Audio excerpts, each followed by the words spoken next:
Ce mercredi 29 janvier 2025, le Conseil des ministres s'est réuni sous la présidence du chef de l'État, M. Patrice Talon. Les décisions que voici ont sanctionné la séance.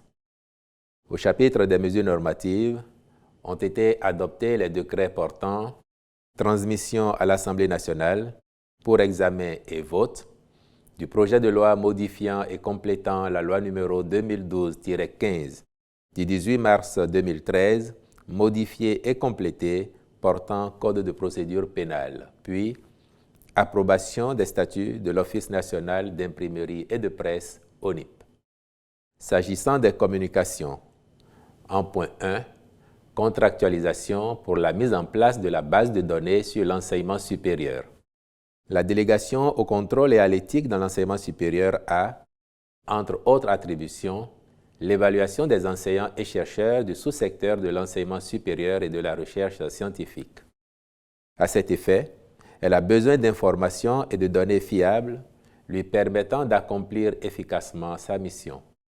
Pour ce faire, elle a élaboré des formulaires digitalisés en vue de collecter par elle-même certaines informations à traiter et à visualiser dans un environnement approprié.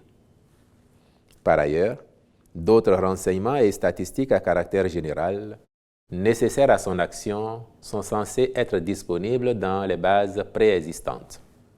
Or, celles-ci sont actuellement éparses et peu consistantes pour être judicieusement exploitées aux fins de besoins spécifiques. D'où l'intérêt à disposer d'un outil permettant une automatisation de ces processus internes, une interopérabilité entre différentes structures et un accès en temps réel à des statistiques crédibles. C'est pourquoi le Conseil s'est prononcé en faveur de la contractualisation avec un cabinet spécialisé pour la mise en place d'un système d'information et d'une base de données spécifique sur l'enseignement supérieur. En point 2, réalisation des études d'impact environnemental et social de certains projets du programme d'action du gouvernement. Sont concernés par les présentes études, d'une part, les projets de construction du stade départemental de type omnisport à Parakou, puis de reconstruction du stade René Pleven de Cotonou. Est pris en compte, d'autre part, le projet de construction du Musée des Arts contemporains de Cotonou avec une composante intégrant l'impact environnemental et social ainsi que le plan d'action de réinstallation. À terme, leur réalisation permettra de renforcer la disponibilité en infrastructures sportives et culturelles modernes afin d'encourager la pratique du sport, en particulier chez les jeunes, et de contribuer au rayonnement culturel de notre pays.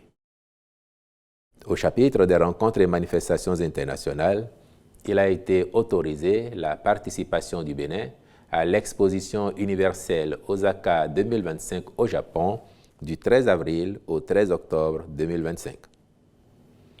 S'agissant des mesures individuelles enfin, les nominations ci-après ont été prononcées. À la présidence de la République, secrétaire exécutif de l'Autorité de régulation des marchés publics, M. Ludovic Guédié, secrétaire exécutif du Conseil national de l'éducation, M. Chabi Clément Worou, au ministère du Cadre de vie et des Transports en charge du développement durable.